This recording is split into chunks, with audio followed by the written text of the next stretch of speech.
Welcome, ladies and gentlemen, to the Pro Wrestling Report Primetime Weekend Edition. It is Saturday, June 5th, June 6th, 2020, and what a joy it is to be with you guys again here on Fight TV. The Super Show is back. We have so much to get to tonight, an active week in professional wrestling. But first, I'd like to introduce you to the man who will be joining me through this journey before we're joined by the rest of the Super PWR team later on. David Octavius, the Tiberius Steel Legend, backyard, one-time, knockout, straight edge, hardcore, Hall of Famer.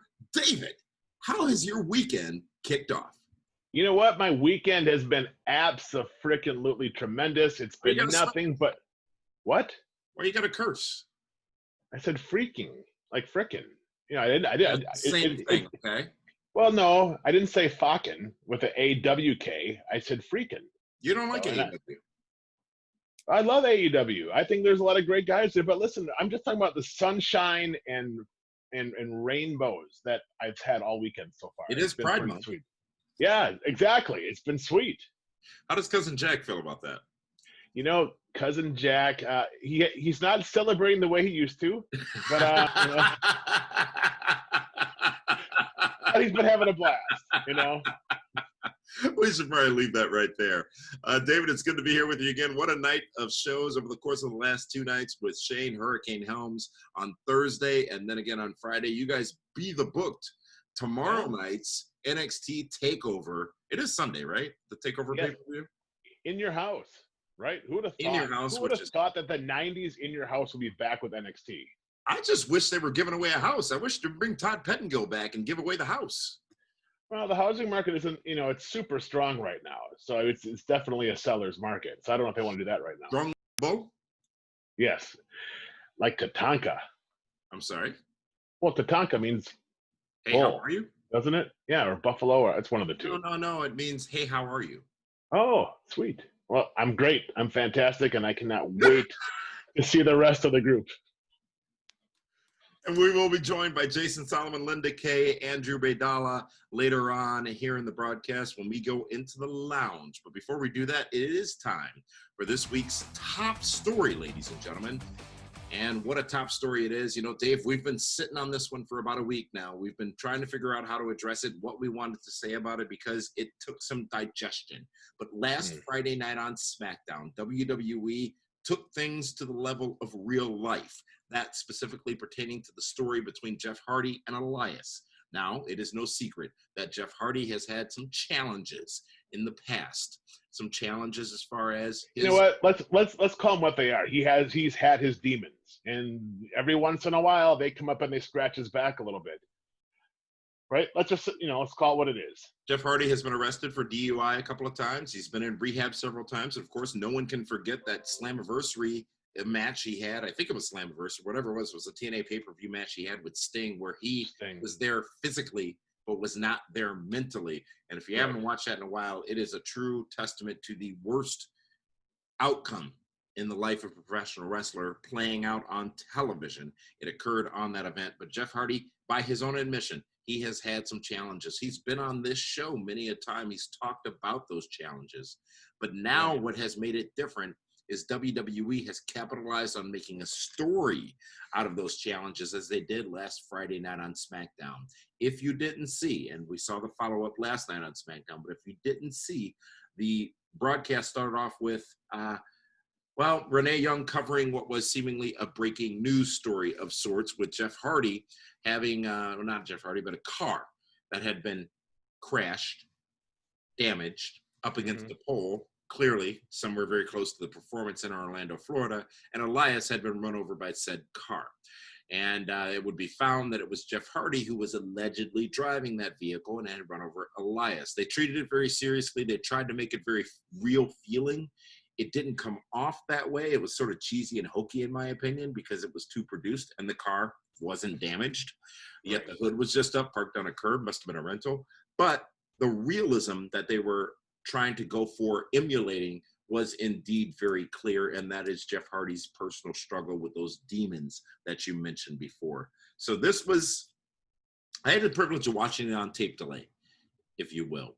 And I had heard and seen some tweets about it and said, this should be interesting. Let's take a watch. And from the get-go, I didn't like it. And not because of what they were doing, but just because it was like, all right, well, the car's not damaged. I mean, please, put the car out of the frame or something. Let's start there. And then secondly, it just didn't, so we got things around the world now. Like we had cops back when you were growing up, when you were a child. Yeah, exactly. And now we've got live PD. And you see this stuff happen, 3 nights a week on A&E.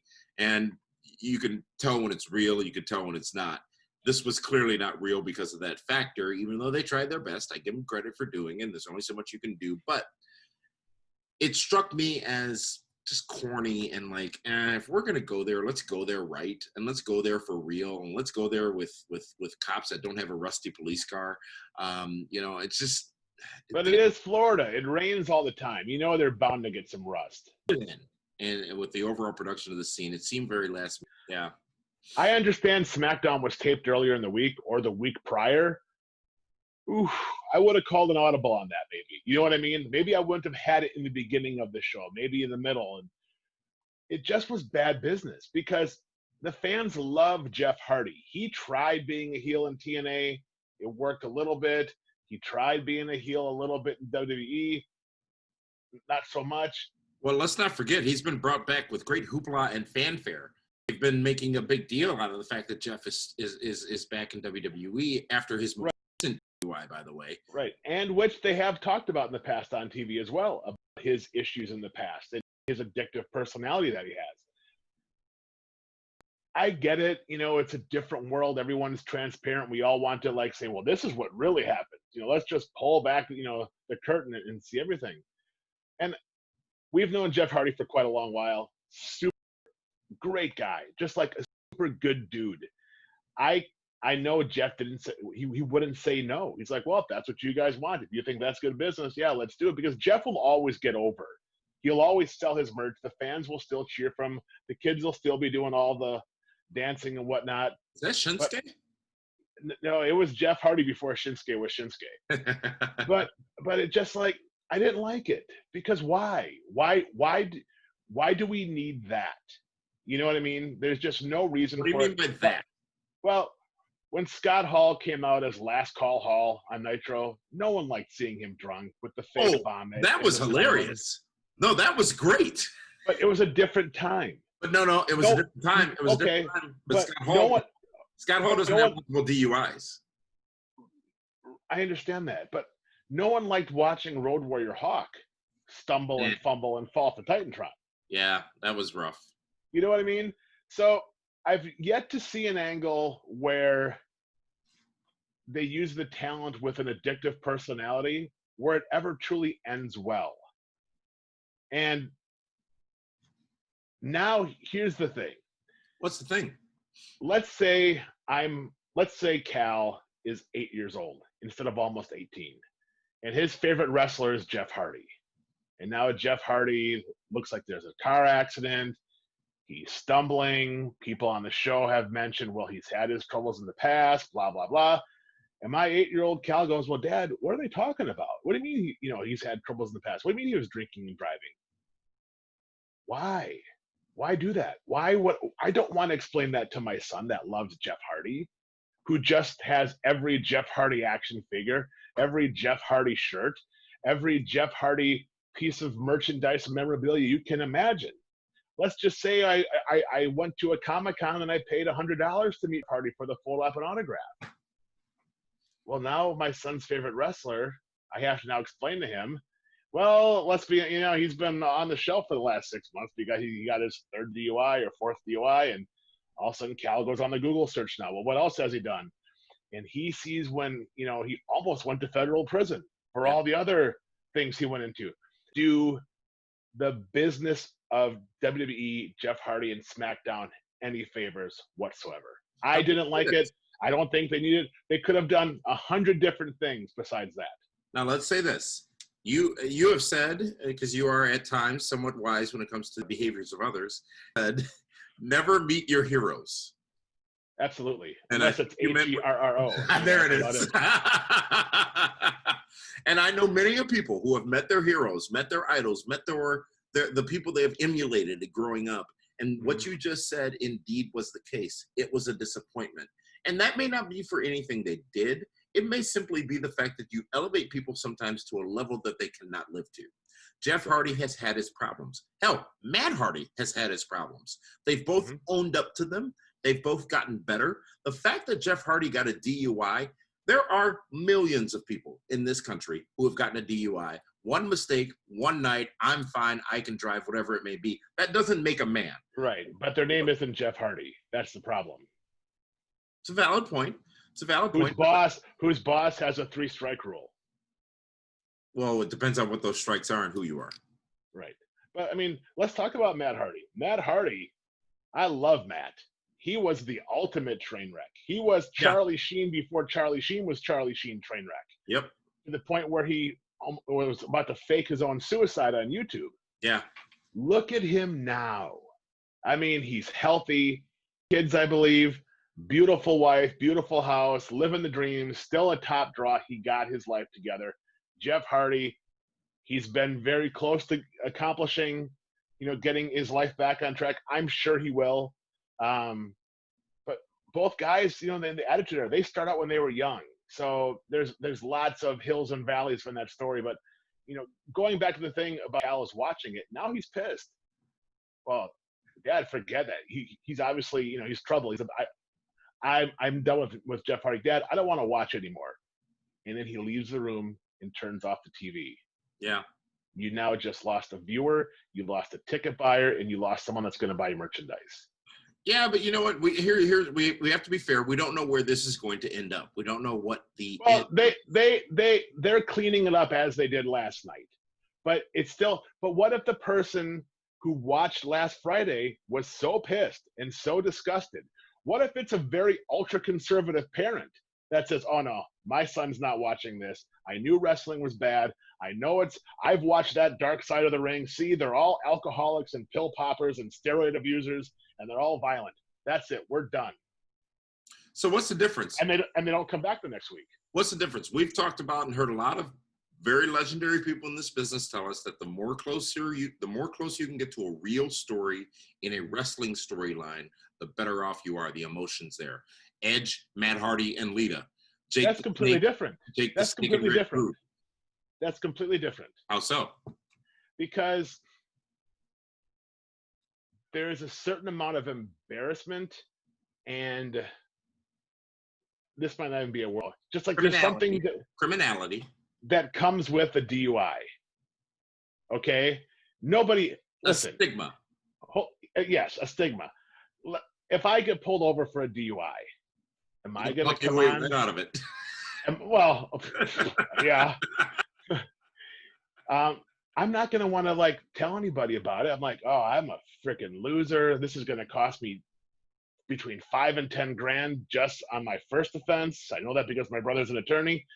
But and then there's like it's just a sorrow thing. There's no way to rally. Oh, you're an idiot, you dumbass. What were you thinking? Why didn't you call me?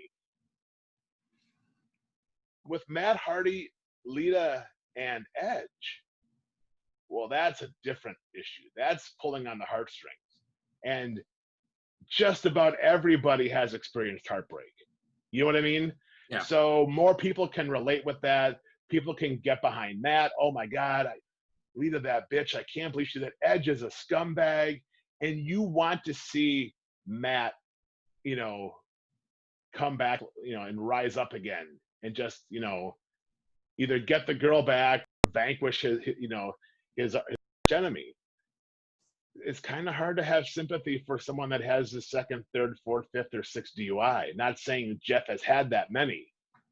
It's just kind of hard, you know, for anyone to say, "Oh, you'll do fine next time. You know, you're going to be okay. Don't worry about it. There's a lot more, you know, DUIs in the sea," kind of thing. It just doesn't work like that. But, you know, okay, I think that becomes a matter of personal opinion. Now, I am not advocating at all because it is an incredibly irresponsible thing. It's an incredibly dangerous thing because you're making a decision for yourself when you think you can drive under the influence. But more times than not, you're going to actually make a decision for other innocent people. I don't advocate at all. But how much does a bad decision travel along your course of life? How long are you persecuted for that bad decision? Now, Jeff, many of them. Well, you want the honest answer? Yes. Pull up your court records, and that's how long it's going to be with you. As long as it's on that, you know, court document. If you go for a job and it says, "Oh, 3 DUIs, irresponsible, no thanks." Pulls it up. "Oh, he got cheated on by his girl. He'll be fine. Yeah, we want you. Come on." It's completely different. Did you just equate getting a DUI to being cheated on? Well, I'm comparing the two because that's what you're doing. You're saying, you know, how long will it stay with you? It stays with you for a long time. It's on your record. So where follow my details in this context, and you'll be fine. So where should the story go? Should they continue? Should they move forward? Here's the thing. It's like, well, if you're going to insinuate that he was roofied, well, now you're condoning, you know, now you're talking about drug use. You know what I mean? Well, come on now. Roofies are involuntary. But it's a criminal act. You can't say he was roofied by somebody on the roster. I think the only criminal act about roofies that we know about is Bill Cosby, and that was a bit of an extreme case. Well, that was the Jello Pop. Completely different story. What And flavor? I'm not, and oh, hold on. I don't want anyone to think I'm we making go. light of what he did. You did. I'm not. I did, but I didn't. Like, it's a terrible thing, but how would you not love a good Jello Pop once in a while, you know? Jello Pop Pop? You know what it is? It's like, I don't know how you truly get out of it. I really don't, because if your mind is clouded, you obviously took something. And what did you then take? Because now it's something else that you have to now bring in. Not like, I mean, if anything, say he got jumped from behind and was knocked out and then put in the car. Like what they did in Son-in-Law with Pauly Shore. You know what I mean? That they could do. Yeah. We saw a little hint of that, and that could be the way they go with it. But the fact is, the question of the story is they are emulating Jeff Hardy's real life problems. Yeah. And they're bringing it to the forefront. And I hate it. But I don't like it. But to your point earlier, it's public. They made it public. He made it public by committing those acts. So It's public domain. If he says yes, hey, let's use that. He knows where the story's going. WWE knows where the story's going. Perhaps it is a ways that the ends will justify the means. We don't know that yet, but there is no doubt, at least from this standpoint, it was uncomfortable because, well, it was uncomfortable, but also because it was bad TV. And again, also the timing of when the show aired. I mean, it was a very uncomfortable week last week, as is this week. And yes, and unfortunately that uncomfort continues, but you're right. You said earlier, wrestling's an escape. A lot of entertainment is an escape. And sometimes you can compare wrestling to broadcast, not sitcoms, but dramatic shows on television or whatnot. They never take the actor's real life and make it into a storyline in the scripted television show. WWE has done that. You talk about Scott Hall. Look, I don't think, yes, they do compare, but the Scott Hall thing was hilarious. Maybe it was because I hated WWE. But hold on. But let's also keep in mind, Scott Hall and Jeff Hardy are two completely different talents. Scott Hall has that ad-lib charisma. He's a very quick thinker. Jeff Hardy has never been known for his talking abilities. So Scott could get that over in a highly comical way, whereas Jeff looked like he was completely wigged out. We want to hear you guys and your opinion. We are, of course, broadcasting not only on Fight TV, but also on YouTube, Twitter, Facebook, and Twitch. You can comment along with the broadcast and let us know what you think. And we'll ask you the question directly. Is this too far? Is this too much? Should WWE have gone there with Jeff Hardy? And we'll love to hear what you say, and maybe we'll bring some of those comments to air next week. But David, one thing that is real life that I understand is probably a challenge for you to comprehend and understand, and probably I can only imagine something that puts you into a dark place. And I really appreciate that. I mean, Tonight always puts me in a dark place. I am a very, very sensitive person, and I care a lot about the needs of others. But what I don't care about are the needs of others when it comes to the Pro Wrestling Report Fantasy Draft. Because come Sunday at NXT TakeOver in your house, Finn Balor is going to be getting me all kinds of points when he whoops up on Damian Priest on the pay-per-view. Mm-hmm. So you take my domination that I achieved at Double or Nothing, and then you put that on top of the domination that Finn Balor's going to give me as well in at NXT TakeOver. And I mean, I don't mind, and I would appreciate and respect it as a man if you were man enough to just simply concede now. Well, I'm not conceding anything because I already have the trophy here. I don't know. But why do you even whip that out? That's embarrassing. I don't whip anything out. That's not a trophy. That's the difference. But you may have Finn Balor, who has done absolutely zero since he's been in NXT. I got Big Keith Lee going up against Johnny Gargano, the guy that comes up to here on him. Yep, again, I love my chances of Big Keith Lee retaining, his championship. The NXT North American Championship? Yes, absolutely. Yeah. Well, you know what? Fine. You take your Keith Lee and you can do whatever you want with him. I got my Finn Balor, and I will continue to. You can't do whatever you want with him. He's married, just so you know. I literally went from what you all would call last place to what I would have called a strategic position in the race, and gained 380 points in a night. And you know what? That is absolutely, thanks to Cody, tremendous. But hey, Fighter Fest, which we'll be talking about later, is on regular TV. So guess what? You get 0 points. Oh no! Oh no! It's not a pay-per-view. No, it is a pay-per-view special event. It is a special event. It's not a pay-per-view. Pay-per-views and special events qualify. You know what? No. You're not doing this. You're not, Hillary. You're not doing this. I am going to, no. In fact, you know what? Let's make it official. Let's right now, you are not taking my points away. No, not at all. Okay, fine. You know what? If you do, if Fighter Fest is on TV and you want to take those points away, then guess what? I get 3 times points for all, we all get 3 times points for all AEW pay-per-views and 2 times points for all NXT pay-per-views. Why are you getting so upset, Dia? Because you're trying to rob me. It's the rules. We don't want lawlessness in the PWR draft, do we? We're in a pandemic, and there's a wall around the White House. Things change. Did you see there's like more of a wall around the White House now? Bigger fence? Marble? No, they put more fencing around. Yeah, they put the wall. It's almost like Hell in a Cell over there. You people want to see it? The wait is over. Got to give the people what they want. All Elite Wrestling is now available on AEW Plus. What are we seeing? This is your chance to watch AEW Dynamite, commercial-free and live every Wednesday night. Let's do this! Exclusively on the Fight Digital Sports television platform. AEW. AEW Plus is available in over 100 countries outside the U.S., Canada, Germany, and France. AEW Plus can be viewed on your smart TV, mobile device, Apple TV, Roku, Amazon Fire, or at Fight.tv. You ain't seen nothing yet. Starting this month, AEW Plus will also feature every episode of AEW Dark. Download the Fight app now and join the revolution today.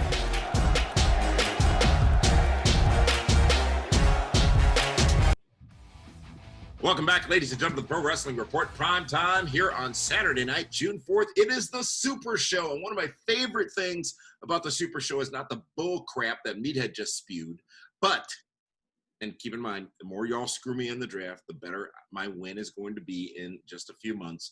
But it is the part where we welcome all of the rest of the PWR crew here to the show. It is the lounge, folks, and we just sort of kick back, relax, and talk about what the hell's going on in the world of wrestling. And I'm so honored and pleased to be joined, continued still here, by one David Hero, but also the lovely Linda Kay from the Milwaukee. Hey, how are you tonight, girl? Doing tremendous. Taking in the sunshine and talking wrestling always makes me feel good. That's what it takes, huh? And a shot of whiskey. I mean, come on. What type of whiskey are we talking here? Duly noted. Welcome, Linda. Good to see you again. And Jason Solomon, still on lockdown and quarantine in New York. And your hair grows so quickly because even over last week, it looks like it's that much more. Yeah, it's kind of taking over. I don't know if you ever saw one of the Stephen King movies, Creepshow. And they have one of the little stories in the movie where he turns into like a giant plant that's just growing out of him from pretty much every part of his body. I feel like at some point it's going to take over. I'm going to look like Cousin It when I come on the show. Hopefully things change very soon, though, so I can go to my guy and we can get all this smoothed out and taken care of. Everyone's got a guy. The advantage of looking like Cousin It means you want to buy a mask. So you should be true. set. That's true. That is a good point. That is a good point. So things are, I don't know if things are actually getting better as it pertains to COVID-19 or if we are just focusing on other areas. But it seems as if many parts throughout the country, including in Wisconsin, are opening up things and things are getting back to normal. Linda, you're back at the gym, I understand, and that's a good thing. That's a very good thing. So hopefully in New York and here in New Jersey, where I am as well, that we can see a similar fate soon. But Andrew Baydala, you're up in Minnesota where we'll leave present situation aside, but let's talk about how things are going for you personally right now. Yeah, things are good. We're just, trying to get by. The sunshine, like Linda said, is here and we're enjoying it. So hopefully everyone's staying safe. Sunshining does have a actual measurable psychological effect on the psyche of human beings. You are 100% right. I try and get at least 30 minutes to 45 minutes a day. I read that in a book that's what you should do. So I follow it. Well, That's yeah. That's how Superman recharges. He absorbs all the radiation into his cells from. Oh, here we go. our Here we go. That is Here we go. Right? I'm going to take your word for it. Yeah, I wouldn't know. Let's get right down to it, ladies and gentlemen. Big news coming out of AEW this past Wednesday night. Of course, Cody retaining the TNT Championship in his first defense against Jungle Boy. And, actually, before we go further, I want to ask you guys a question. Dave and I spoke about it with Shane. Shane Helms on Thursday's edition of Primetime. But question for all of you is, what does Jungle Boy mean? Why is he Jungle Boy? We couldn't come up with an answer. I think, Jason, you probably would know best. But why is he Jungle Boy? I just assumed it had to do with the hair, the long hair and the look. That's what I said. Yeah. Yeah, I think Wait. So Well, I was going to say, so if that's the case, then I don't know what that makes me. If you're our Jungle Boy. yeah, well, we already got a Jungle Boy. I'd have to be something else. I don't know what's below that, but yeah, I just assumed it was the long hair. So they haven't explained it. He's just Jungle Boy for whatever reason. Correct. I mean, he's part of Jurassic Express. I mean, park, jungle. He's got a loincloth. I mean, that makes him a Jungle Boy, right? Tarzan. Yeah, the only thing Dave he doesn't swing back and forth, but I mean, he's got that old school Tarzan look. All he needs is a chain, and then they can complete the combo. Yeah, Dave, wasn't he? That was his name on the independent scene too, as well, right? Correct. That's what he went by. Yeah. Well, the question came up because we were trying to explain it. So what's the story there? So if you tune in and you're a new viewer and you've got Cody, who's got obviously the Rhodes name they don't use, but fits the bill of a professional wrestler. You got Jungle Boy. Okay, great. Why is he Jungle Boy? And as you said, Jason, maybe it is just the hair, but it feels like there could be more to that. And what we also talked about with Shane on Thursday was they seem to struggle to define his identity because they talk about how he's the son of Luke Perry, which could be somewhere to go as well. But all those things combined get me to a place where I still wonder what's Jungle about the. You know who's done a fantastic job of separating him from that nickname or gimmick is JR. Jim Ross has called him Jungle Boy Jack Perry numerous times on purpose so that I believe when he gets to that main event level, whether it be the TNT Championship or the World Heavyweight Championship eventually, they won't call him Jungle Boy. They'll just call him Jack Perry.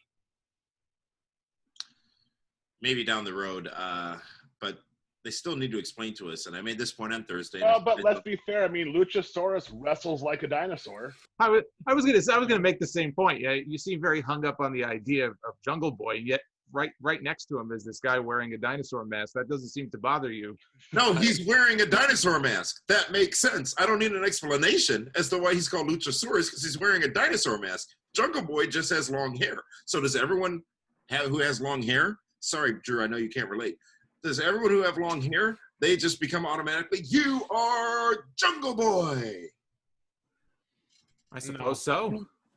No. I don't have a more logical explanation for you. He looks like the kid was from the Yokozuna Jungle Book. actually Japan or Japanese? Was he actually from Japan? No.